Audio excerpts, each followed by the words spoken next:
ఏం పనులు ఏం చేపిస్తురా అవి?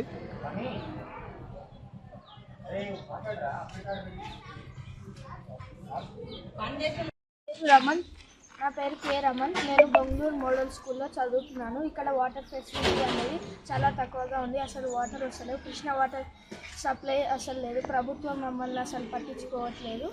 దయచేసి మాకు నీళ్ళు ప్రొవైడ్ చేయాలని కోరుతున్నాను. క్లాస్ రూమ్లో మనిషికి ₹2 వేసుకొని వాటర్ క్యాన్ బయట నుంచి తెచ్చుకొని మా క్లాస్లో పెట్టుకొని తాగుతున్నారు. అయినా కానీ నాకు వాటర్ క్యాన్ సరిపోతలేదు. ప్రభుత్వం మాకు వాటర్ సప్లై ఇవ్వాలని కోరుతున్నాను. మేము బెంగళూరు మోడల్ స్కూల్ నుంచి మాట్లాడుతున్నాం. మేము 7వ తరగతి నుంచి మేము రోజుకి ₹2 వేసి వాటర్ క్యాన్కి పైసలు వేసుకొని మేము వాటర్ తెచ్చుకుంటాం. మా వాటర్ అందట్లేదు. వీడ కృష్ణ వాటర్ ఏ వాటర్ వస్తలేదు. మాకు వాటర్ సమస్య ఉన్నది.